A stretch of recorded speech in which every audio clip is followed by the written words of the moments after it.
agradecer la invitación a participar. La práctica analítica cambia frente al fenómeno de la toxicomanía generalizada.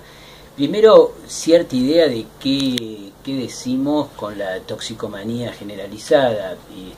Habría muchas perspectivas para pensar la cuestión, pero en principio, para ponernos de acuerdo, pensaría como un empuje a un modo único de satisfacción, que es por la vía del consumo, y que la época actual, a diferencia por supuesto de la época de Freud, pone énfasis no en que habría, como Freud lo planteaba en su Malestar en la cultura, varias salidas diferentes al malestar en la cultura, entre ellas el amor, el síntoma, la religión, los narcóticos también, pero él hace un listado de salidas. En la época actual, más que un listado, yo decía en su momento, en la época de Freud teníamos un menú de posibilidades.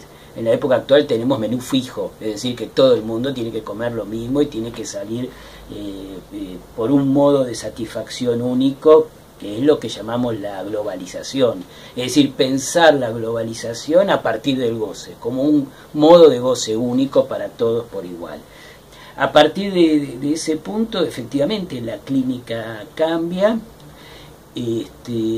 Tenemos una clínica que, como lee Miller al último Lacan, muestra la omnipresencia del goce por todos lados, lo cual trae manifestaciones sintomáticas más cercanas al estilo del estrago, con la infinitización del goce, donde el goce aparece por todos lados, y cierto desafío en la clínica de cómo localizar un goce, porque es a partir de la localización de un goce que nosotros podemos hacer alguna intervención dentro de eso que llamamos un síntoma. El síntoma mismo tiene la característica de una localización del goce, a diferencia del estrago. Y es lo que me parece más interesante de pensar la época actual del consumo por la vía de la feminización, en el sentido del estrago, en el sentido de un sufrimiento bajo la forma femenina, que es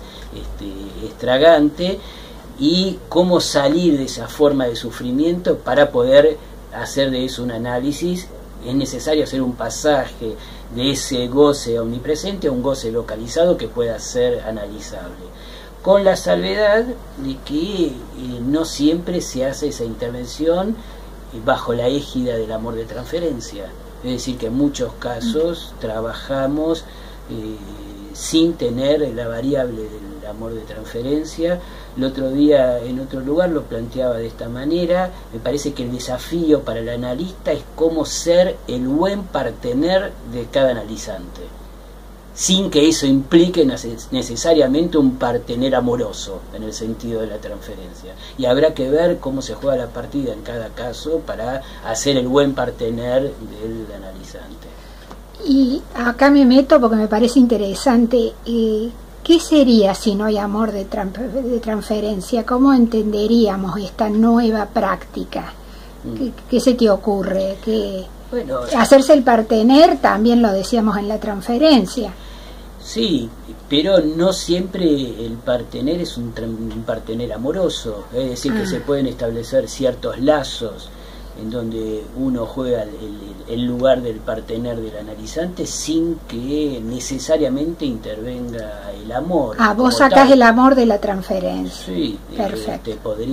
Hay casos clínicos, hay que trabajarlo, estamos en eso, hay que presentar investigar eso, hay que investigar ciertos casos clínicos donde uno puede intervenir y a la vez no necesariamente interviene el amor de transferencia. Es decir, que la clínica actual muestra algo de esto, y que hay que ver cómo transmitirlo. Lo que dice Miller en la última conferencia en el Congreso de París es cómo decimos esto, además, cómo transmitimos esto, cómo encontrar la buena manera de transmitir esto que ya estamos haciendo y que no se rige por lo que comúnmente Miller llama el Lacan clásico.